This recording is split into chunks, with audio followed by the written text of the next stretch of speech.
लेकिन अब बंगाल में सामान्य मानुष की कमाई देश की औसत से भी बहुत कम हो गई है। यानी आज देश आगे बढ़ रहा है, बाकी राज्य विकास कर रहे हैं। टीएमसी ने बंगाल को पीछे धकेल दिया है। देश के अधिकांश प्रदेशों में नए नए उद्योग खुल रहे हैं, लेकिन बंगाल से फैक्ट्रियां बाहर जा रही हैं। पहले बंगाल में लोग रोजगार के लिए आते थे। निर्मम सरकार ने उसी बंगाल को पलायन का केंद्र बना दिया है। साथियों, यहां सरकारी नौकरियों पर भी टीएमसी के सिंडिकेट का कब्जा है।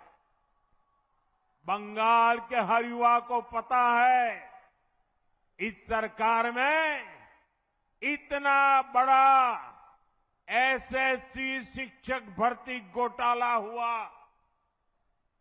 कौन लोग उसमें शामिल थे? टीएमसी के अपने मंत्री और टीएमसी के अपने विधायक, ऊपर से नीचे तक पूरी टीएमसी सरकार इन घोटालों में शामिल थी। कट, कमीशन और करप्शन के खुले खेल में युवाओं के भविष्य के साथ खिलवाड़ हुआ है। साथियों, तृणमूल कांग्रेस ने पूरे बंगाल को तो बर्बाद किया ही है, उसमें भी सबसे ज्यादा नुकसान उत्तर बंगाल का हुआ है। जब भी चुनाव आता है, टीएमसी वाले हर बार झूठे वादे लेकर आते हैं।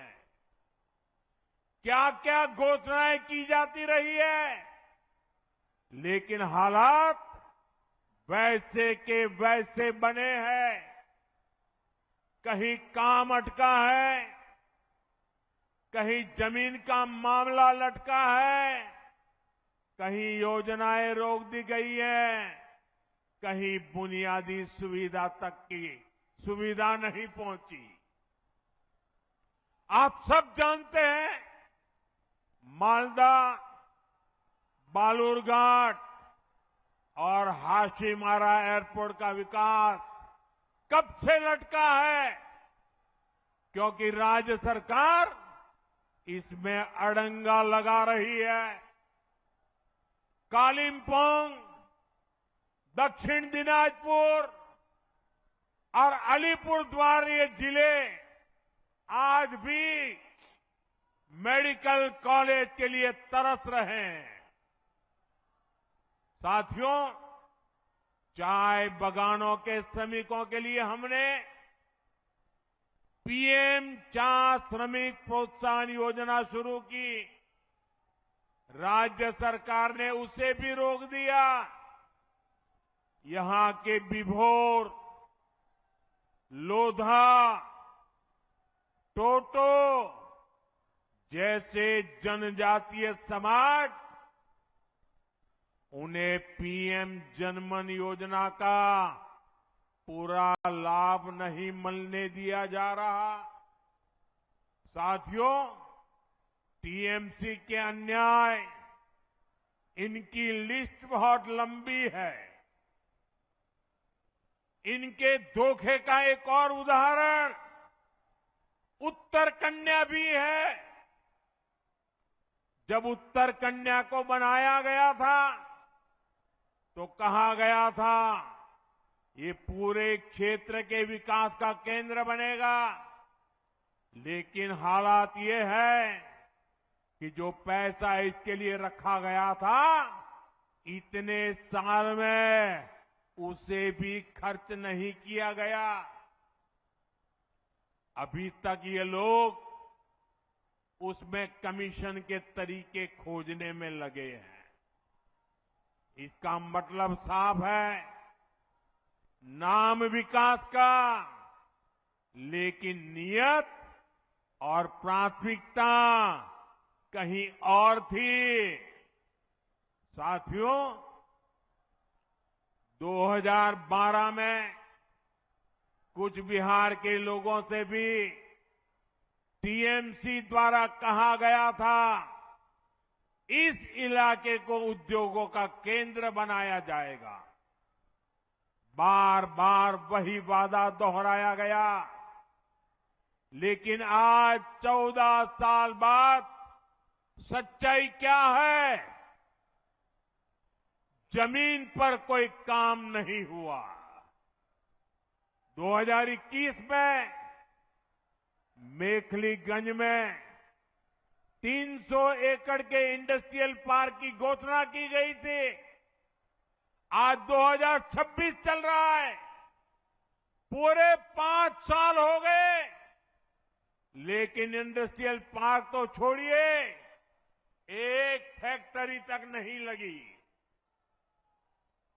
आसपास के जिलों में भी बड़ी बड़ी बातें करने के बाद या तो कोई काम नहीं हुआ, या फिर अगर कहीं कोई उद्योग आ गया तो वो टीएमसी सिंडिकेट से परेशान है।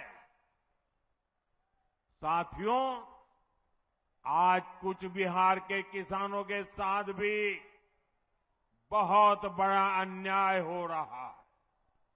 हमारे किसान भाई बहन कठोर परिश्रम करते हैं, पसीना बहाते हैं, लेकिन किसानों को फसल की सही कीमत नहीं मिलती। यहां पर कूच बिहार के आलू के किसान भी आए हैं। मैं आपकी तकलीफ समझता हूं।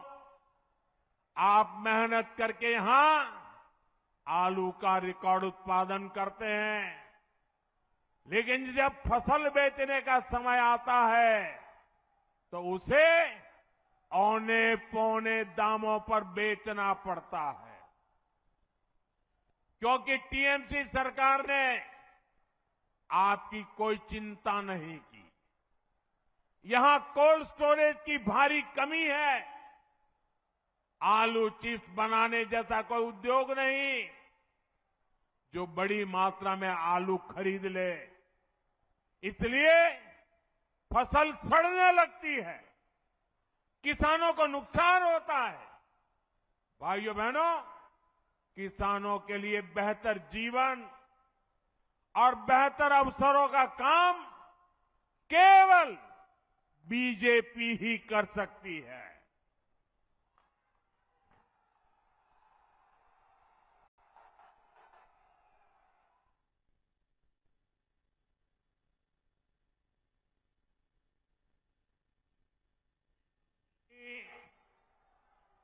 ढाई लाख किसानों को हमारी सरकार ने 650 करोड़ रुपए से ज्यादा पीएम किसान सम्मान निधि में भेजे हैं। 4 मई के बाद आपके आशीर्वाद से डबल इंजन की सरकार बनेगी। कूच बिहार और उत्तर बंगाल के साथ हो रहे अन्याय का अंत होगा। ये मोदी की गारंटी है।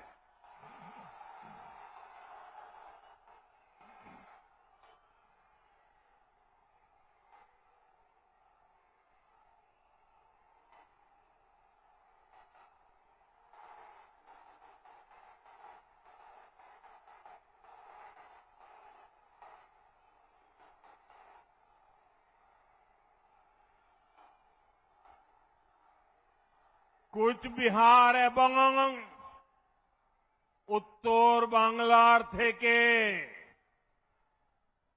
যে অন্যায় হয়েছে তার অন্ত হবে।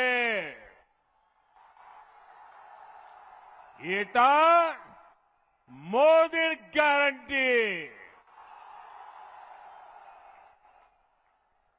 साथियों, तृणमूल शासन के 15 वर्षों में बंगाल के सीमावर्ती इलाकों में डेमोग्राफी में खतरनाक बदलाव आया है। इन घुसपैठियों को टीएमसी का सीधा संरक्षण मिलता है। टीएमसी ने सीधे अपने सिंडिकेट में भर्ती करती है। इनसे बंगाल के लोगों की सुरक्षा को बड़ा खतरा पैदा हो रहा है। इसलिए भारत सरकार घुसपैठियों की पहचान कर उन्हें बाहर निकालने के लिए काम कर रही है। भारत ही नहीं, दुनिया के बड़े बड़े देश इस समय गैर कानूनी घुसपैठियों को अपने यहां से निकाल रहे हैं। बड़े बड़े देश निकाल रहे हैं। लेकिन भाइयों बहनों, बंगाल में टीएमसी सरकार घुसपैठियों के बचाव में लगी है।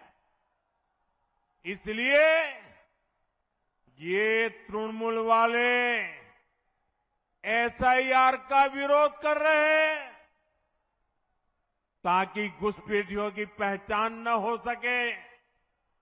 उल्टा टीएमसी सीएए को रद्द करने की धमकी दे रही है।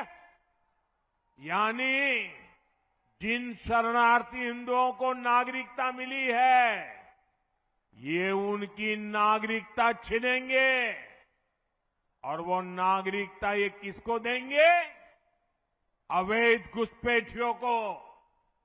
क्योंकि इन घुसपैठियों को टीएमसी अपना वोट बैंक मानती है। भाइयों बहनों, तुष्टीकरण के इस खेल में बंगाल की महान पहचान को बदला जा रहा है। आपने देखा होगा, अभी टीएमसी ने अपना घोषणा पत्र जारी किया, लेकिन उसका नाम उन्होंने बांग्ला भाषा में नहीं रखा, बल्कि उसे इश्तेहार कहा जा रहा है। आप सोचिए, ये कैसे बंगाल की पहचान को बदल रहे हैं। आप जानते हैं ना, इश्तेहार का इस्तेमाल बंगाल में किस लिए हुआ था? 1905 में मजहबी ताकतों ने बंगाल में लाल इश्तेहार जारी किया था। उसके बाद हिंदुओं का नरसंहार किया गया था। टीएमसी हमें उसी की याद दिलाना चाहती है।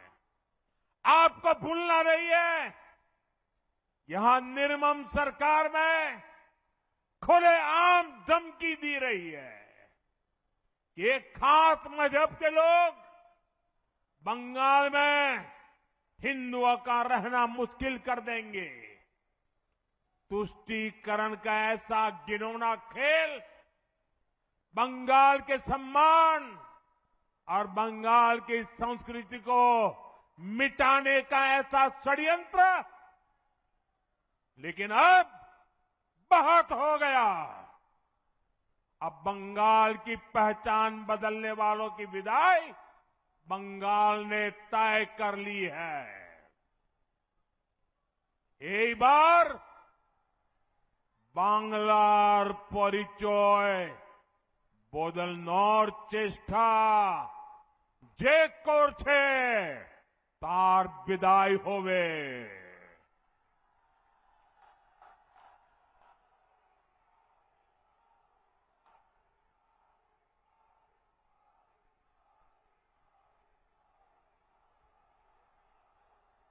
भाई और बहनों, इस बार का चुनाव आपके बच्चों का भविष्य तय करने वाला।